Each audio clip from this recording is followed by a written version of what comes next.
Not who anyone expected. The Pacers find a third center, and it's James Wiseman, the former number 2 overall pick. How good is he? Can he get better in the Pacers? What will his role be, and where does this leave the team with free agency still progressing? All coming today on the Locked On Pacers podcast.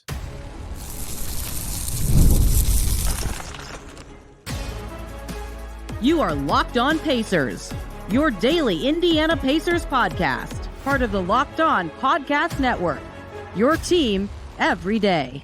What up, y'all? Happy Wednesday and welcome into another edition of the Locked On Pacers podcast, where we, of course, talk about the Indiana Pacers. As always, my name's Tony East. I cover the team for Forbes and SI, and today we have to talk all things James Wiseman, a surprise-ish signing for the Pacers. They needed a center, and they went out and got one. Woj reports it's a 2-year deal for Wiseman. The Pacers, I can confirm, they're signing him. And man, is that going to be the focus of today's show. The first new player with actual NBA experience the Pacers have signed this summer. Their only other additions are via the draft. They have a new guy in the door, the former number 2 overall pick in Wiseman. We got to break down what he is good at and what he's not good at, why he's signing for this at this stage of his career, why the Pistons did not want him back. What this could mean for him with the Pacers, what role he'll have, where he can get better. Can he be another second draft success story? And where this leaves the Pacers as they continue progressing into free agency. And the news came in just before noon, I believe. I can't remember, from Woj. James Wiseman to the Pacers. It's a 2-year deal. No official terms. I've been checking with people. Couldn't get anything. I will say this.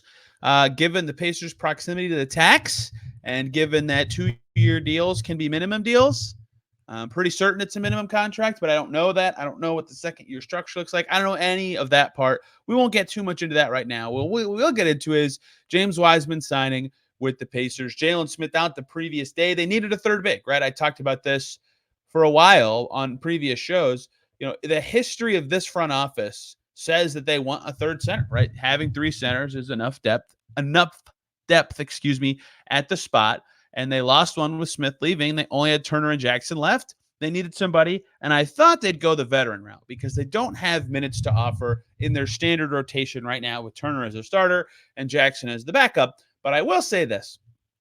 James Wiseman was on a team last year with lots of bigs and played 63 games. There's injuries at center a lot. And if he's willing to accept G League assignments for a team that has the best currently sharing an arena, G League setup in the NBA are among the best, I think that could work out very well for him to at least get chances, right? There's a reason Isaiah Jackson was able to play so much last year, because even before he, started to play very well down the stretch of the season, Jalen Smith gets hurt here and there. Myles Turner gets hurt in there. He played 59 games last year and 63 the season before, despite not being the backup primarily in either of them for any sort of significant stretch. So they need a third center for that exact reason. Insert James Wiseman, who is 23 years old, just turned 23 at the end of March, right? So put that in on a Pacers team with a bunch of young guys, and he will slot right in, right? He is certainly right on their timeline right now at that 2001 birthday. The only players younger than him on the Pacers from last year are Ben Shepherd, Isaiah Jackson, Mathurin, Kendall Brown, and Jarris Walker, right? So young youth, formerly considered a high potential player that has not panned out in the NBA, former champion the season he did not play for Golden State, and certainly slides in right away as the third big. And we can dive more into that as we keep moving here. But the first question here is what does this do for the Pacers? Because last year in Detroit, Wiseman was there after 5 second rounders, I believe, is what the Pistons gave up for him the year before, and they just didn't give him a qualifying offer at all. Now, his qualifying offer would have been fairly large, and he probably would have just taken it had it been submitted to him. And it's worth remembering, early in the season, he was just out of the Pistons rotation, right? They had the first 18 games of the season, the first 20 games of the Pistons season, he only played in 10 of them, right? And a couple times that was just garbage time minutes. 5 of those, it looks like, were less than 10 minutes total. And then he had another stretch from the middle of their season to about the 48th game where he wasn't playing, played in 31 of their first 50 games before playing much more down the stretch after Marvin Bagley got traded away. They made other moves at the center spot. So even on Detroit last year, he was not in the rotation at first in the season, but got there by the end.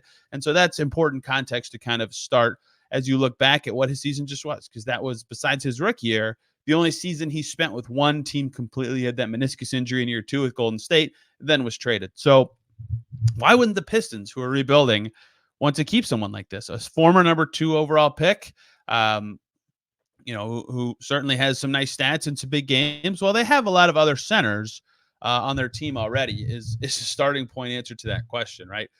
Jalen Duren, Isaiah Stewart, to name 2 who play quite often. They had Chimezie Metu last year, right? They're going to have plenty of big men, and he would have been expensive. So I certainly understand him not wanting to stay with Detroit there. But the fact that the Pistons didn't want to keep him should tell you something about what the level he played at last year. And James Wiseman does not suck. Like, he is really athletic and huge. 7-footer, 250 pounds, who can move the way he does. Like, that is an interesting player. I have not I tweeted it. I have receipts that before the Pacers did this deal, I was tweeting with somebody, Morten Stig Jensen, who writes for Yahoo, about I'm not totally out on the Wiseman experience yet, right? Because if you have that much size and agility at that size, there's something there. And yet he hasn't put it all together in the past. Turnovers have been a big problem for him. Anything outside of the paint in terms of finishing plays has been a problem for him, right? Defense has been a problem for him. So certainly a long way to go as a player, but certainly also something worth investing in. I think when you have his kind of combination of size and speed, like dominant force at the lower levels because of those 2 traits, now it's about turning those into skills that actually matter in the NBA. Because, last year with Detroit, 16% turnover rate. Like, that is way too high for a center, right? That's really way too high for anybody, but way too high for a center. In fact, his turnover rate last year would have been the highest on the Pacers besides James Johnson, who never played, right? Center turnover rates are like Myles Turner's turnover rate last year was 9.4%. Again, Wiseman's was 15.9. Isaiah Jackson, who is a little more error prone in general, his was 12.3, right? Guys who had the ball a lot, Haliburton, McConnell, Nembhard, theirs are the guys who should be, if they're going to be over 12 and close to 15, that's who it should be. And they all were. Wiseman way too careless with the ball there. I'm not trying to just dump on him. I'll get to good stuff in a second. That is too high, especially given what his usage was. But he upped his assist rate last year, right? His block percentage up over 3. That's very good, right? That probably would have been first on the Pacers, maybe third, excuse me. So that's pretty good, right? He has decent skills around the rim because of his size and agility. His rebound rate, especially on defense, is fantastic. Offensive rebounding is very good. Like, in general, the Pacers need rebounding. Perhaps he could be a guy to sneak in there. And he hit a career high in true shooting last year, which matters a great deal. If you're going to struggle at stuff, you got to finish plays. And he did. 63.7% true shooting is excellent. Excellent. That's very good, right? That's the highest of his career. Even on 16% usage, you'll take that, right? His usage has gone down every year of his career, but if you can be that efficient, you at least it's obvious what your role can be in an offense. You're going to finish plays. And if you remember, during the playoffs, I talked about this. Part of the progression, something I noticed about a lot of non-Celtics teams, to be clear, because the Celtics don't have a ton of athleticism at the center spot, but they're so talented it doesn't matter. A lot of teams that had success in the playoffs with, bending defenses in the lane had lob threats, right? Aaron Gordon, every Mavs center, basically. Isaiah Jackson, even at times, for the Pacers. You could go through lots of teams. Precious Achiuwa was occasionally doing that for the Knicks, although they were getting their lobs more from wings. But lob threats were a very interesting part of the playoffs to me. And Wiseman can certainly be that. He's a very good finisher in that way. But that is where his shooting really comes from. Last year, if you look at where his shots on the floor actually were attempted, top of my head, 88% of his shots were within 10 feet last year.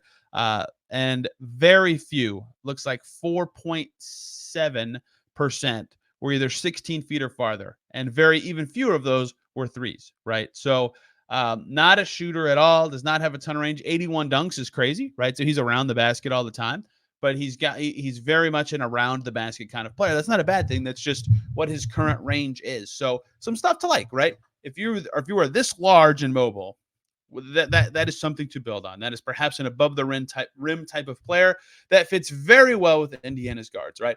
This is in theory the best offensive system for James Wiseman. I think that is somewhere to start with optimism for the Pacers, is that with Haliburton, with Nembhard, with McConnell, with whoever, he is going to have chances in the lane to set a screen, roll to the basket, and do something finishing a play. He has to get better at lots of other stuff for the Pacers, including his handle and hands in general, not turning it over so much.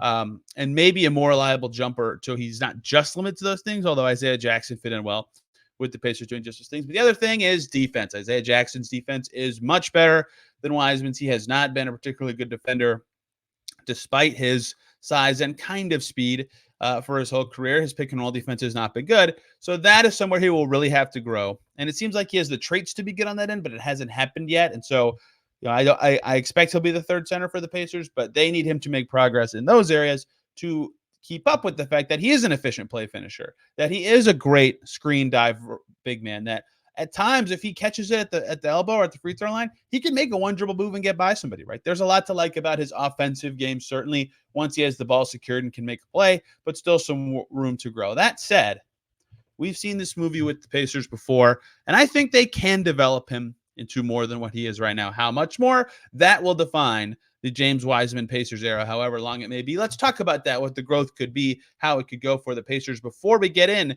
any of that, though,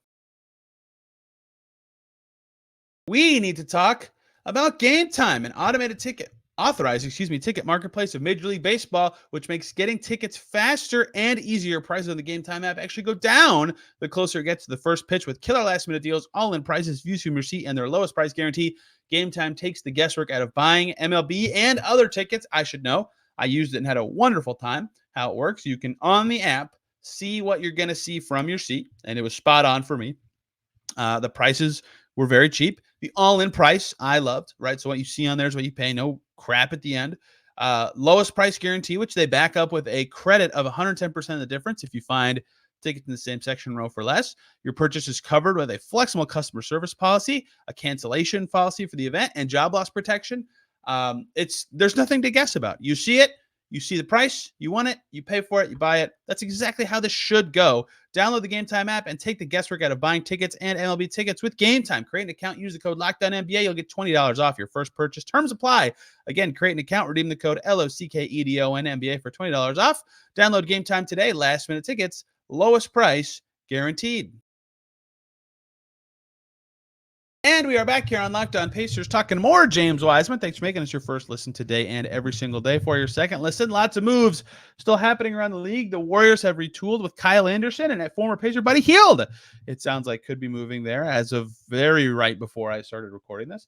Check out Locked On Warriors. I'm very curious about what their team will look like. Can they play 5 tiny guards at the same time? I don't know, but they've added some talent. I'm interested in what the Warriors post Klay Thompson could actually look like here in Pacerland. Funny enough, a former Warrior and a former Warrior champion, James Wiseman, is coming to the Circle City. Wiseman, his rookie year with Golden State after they picked him number 2, put up some big numbers, 11.1 points, 5.8 rebounds per game, but certainly did not grow the way they needed him to, was not a good enough defender, and then tore his meniscus and only played 39 games the first 2 seasons of his career, has only played 147 despite being drafted in the same draft class as Haliburton and all those guys. Pacers love that 2020 draft, but if you look at the games of players in that draft, 147 for Wiseman, ranks 35th.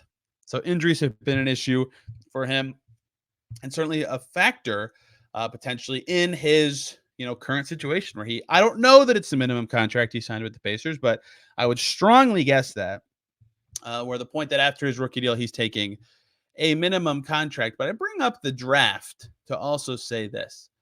Welcome James Wiseman to the Pacers because they own the 2020 draft. They've now had Wiseman, of course, Obi Toppin, Jalen Smith, Tyrese Haliburton, Aaron Nesmith, Jordan Nwora, and Cassius Stanley on the roster at times from that draft. I believe that's 8 players from this draft that have now hit the Pacers roster at one point or another out of Aaron Nesmith too. I mean, they're everywhere. I think I already said Nesmith, but either way, they are all about the 2020 draft. And it's been the year of the draft specifically doesn't matter, but situationally, there's been a lot of overlap from what this draft is. and what the Pacers' kind of organizing philosophy of getting to where they are right now as a team has been. They plucked these young guys from their old team and gave them a role that they thought made more sense for that player and developed key skills to make them fit with the Pacers at the same time and made these players better, right? Jalen Smith was not playing very much in Phoenix, and he came to the Pacers, was playing a lot more, developed a three ball, became more valuable on both ends. Obi Toppin was playing with New York, but was primarily just a floor spacer, didn't have many chances to touch it beyond the three-point line. All of a sudden, he could shoot over 40% from deep, was good in transition, but did not require transition. He was good with the bench as well. Haliburton went from great to amazing, thanks to many improvements. Aaron Nesmith's three-point shot improved with the Pacers, and so did his defense, and the game's kind of slowing down for him in general. Jordan Nwora was pretty similar to the player when he got here and left, but I think he got a little more refined as an attack the basket kind of guy, right? Certainly his best stretch of his career came with the Pacers, averaging 13 points per game on very efficient shooting, but that was also his best rebounding stretch and passing stretch, over 2 assists per game of his entire career, right? Yeah, you get the gist of what I'm saying. These guys have come from other teams where they're not playing because of the team's rotation or goals, or they're not being used in a way that makes the most sense for them. And the Pacers have taken them in, found the right role for them, and developed their skills all at the same time. Now, to be clear, most of these guys were in situations where they weren't playing very much, not because of talent issues necessarily, but because of team structure issues, right? The Knicks were in the playoffs for Obi specifically. Like, they were good, right? They just had Julius Randle in front of him, right? Haliburton was with De'Aaron Fox. Smith was behind Ayton, and I forget who the backup center was. Dario Saric, I believe, in Phoenix, right? Aaron Nesmith behind a 1,000 talented dudes in Boston, namely Tatum and Brown. Nwora also behind 1,000 talented dudes in Milwaukee. You know, for Wiseman, that's not as much the case, right? That was not the reason he wasn't playing as much in other places, but I still think and wonder, can the Pacers have a similar success story here where they get him in the door, they say, here's how we play, here's how you will succeed fitting in it.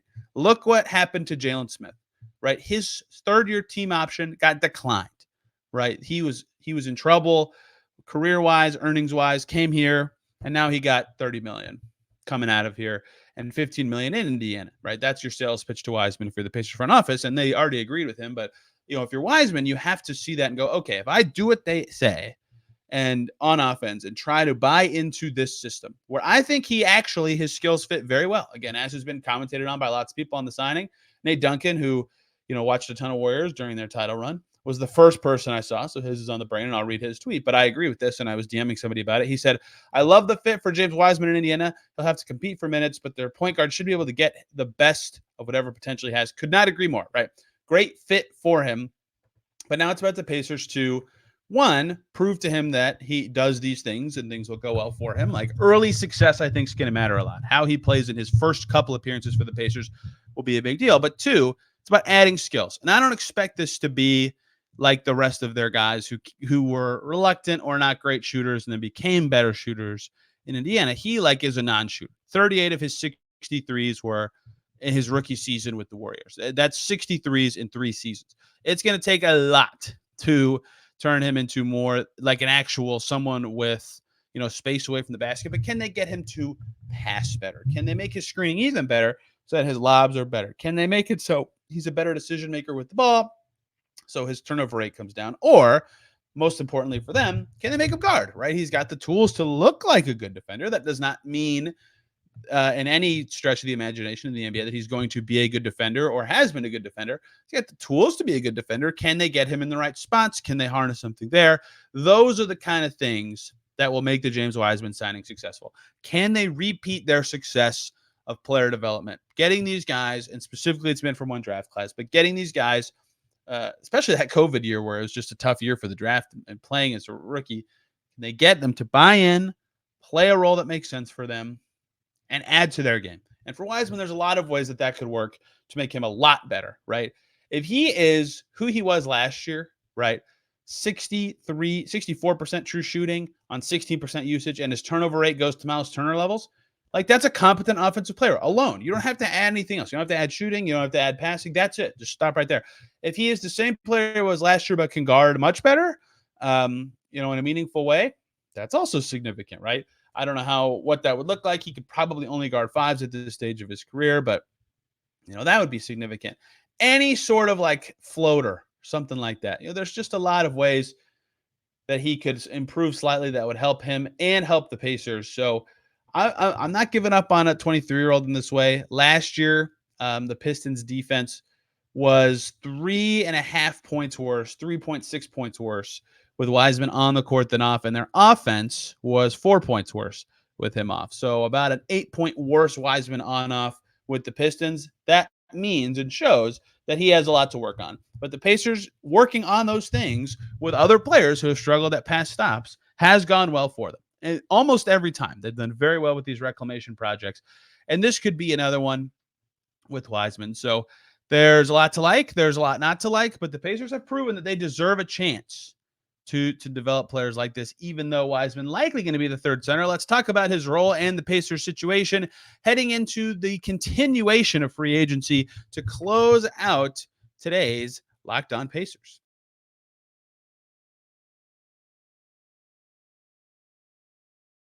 We are back once again here on Locked On Pacers. Thanks for making us your first listen today and every single day. No super dynamic, huge moves on day 3 of free agency. I suspect the next huge thing that'll happen, given the talent available in general, I suppose this seems obvious, but will be a trade. Maybe Brandon Ingram, maybe Larry Markin. I don't know. It just seems like that's kind of where the market is heading.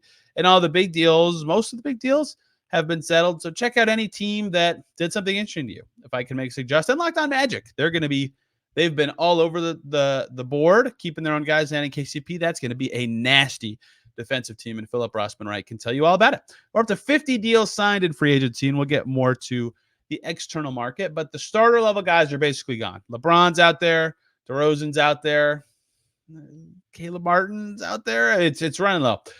Let's talk one more thing I want to talk about with Wiseman, his role. I saw some hints of like this. Should this be the backup? No. He should not play over Isaiah Jackson, especially to start the season. I get the potential there.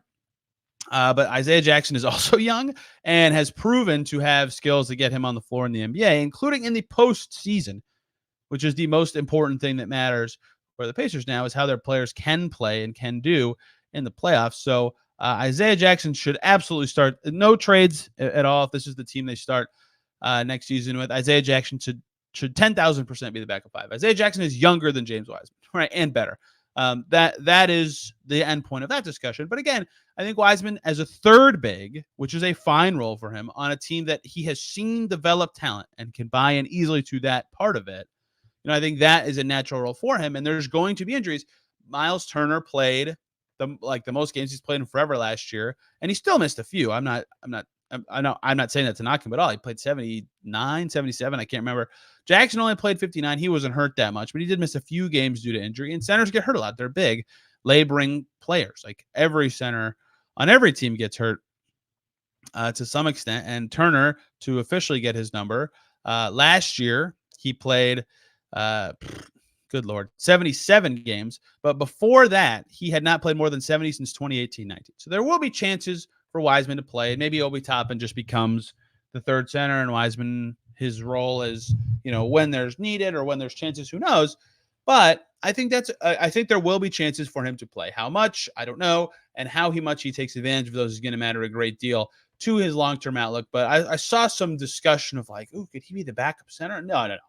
Isaiah Jackson should certainly, even with Wiseman in the fold, be the backup center to open next season for the Pacers. Their first external free agent signed, James Wiseman, and now we look forward. What does this mean for the rest of their free agency? Well, it might be done. It might be close to done or completely done as the Pacers, especially with signing guys who were not on their team last year, including their entering free agency 11 rostered guys, plus Johnny Furphy, James Wiseman, Obi Toppin, Pascal Siakam, 10 guys before those guys. That's 14 for the Pacers, and I have them. That does not mean this is how it is.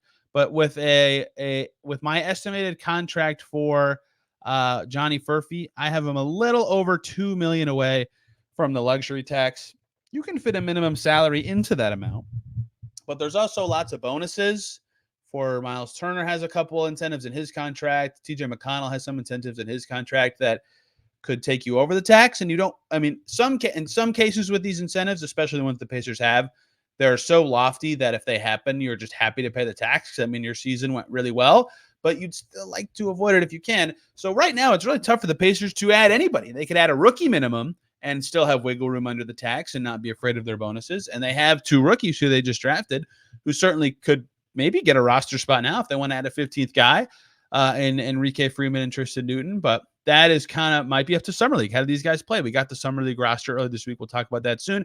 The other way they could save some money is a Kendall Brown waiver followed by a signing of a 1 year of service player or 0 years of service player, and then bringing in the minimum player. So that would save them a couple $100,000 and allow them to still be perhaps $1 million from the tax. Kendall Brown on their Summer League team, so that does not seem like an imminent thing that would happen. But if you are a person who thinks James Johnson, and I believe he does, but if you are a James Johnson should be back next year person, that would be the route for that is Kendall Brown waived, James Johnson signed, and then the final roster spot goes to Enrique Freeman, Tristan Newton, some undrafted guy, but likely one of those two.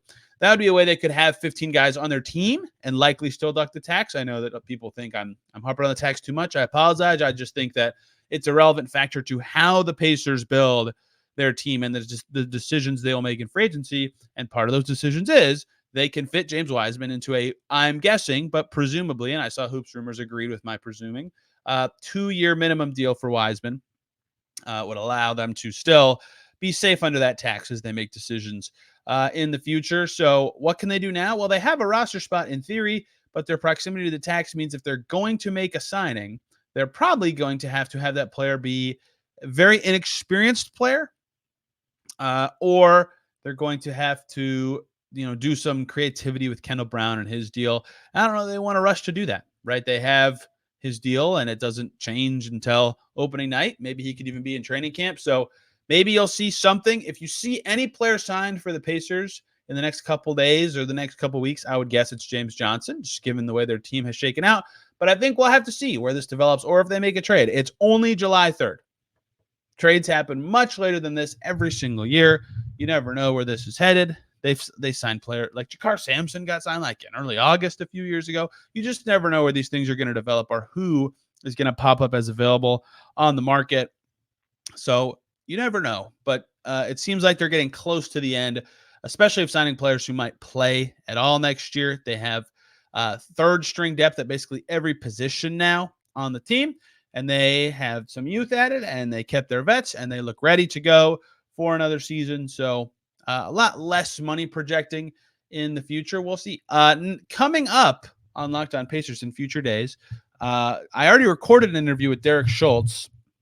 We talked about Wiseman, Obi Toppin, and really we went for a long time on the re-signing of Pascal Siakam and what that does for the Pacers window. If they don't make a move tomorrow, you'll probably get that on 4th of July. And then Friday, you'll get what are the next kind of steps of Pacers free agency deal. And then next week, we'll start talking some Summer League, any signings they made, what moves they could still do, all that kind of stuff, maybe a mailbag. And then after that, it'll be a lot of Summer League focus, talking about the young guys. Then we'll pivot to the rest of the offseason, what that shapes up to be before getting into August. So that's the direction this is going because the Pacers team looking very close to done and put together, given the signings they made, James Wiseman in the fold, salary situation, all coming into the zone makes a lot of sense. So their free agency is looking pretty straightforward the rest of the way, barring a trade. But we'll cover it all here on the Locked On Pacers podcast. Hope you guys enjoyed today's show. Let me know what you think of the Wiseman signing, either down in the comments or on Twitter at Tony R. East. I'll be very curious to see what the fan consensus is on this. And I certainly will, finally, an NBA player. So if you know, in the past, we've done episodes about what new players can bring to the Pacers. James Wiseman will get a full episode of that at some point. We'll talk with Kuka Hill of Locked On Pistons about Wiseman for a segment, certainly. So lots of good stuff coming here on the Locked On Pacers podcast. Thank you guys for listening today. Hope you had a wonderful day. Have a good holiday if you don't listen on 4th of July. See you on Friday. Till then, everybody, take care. Have a wonderful day.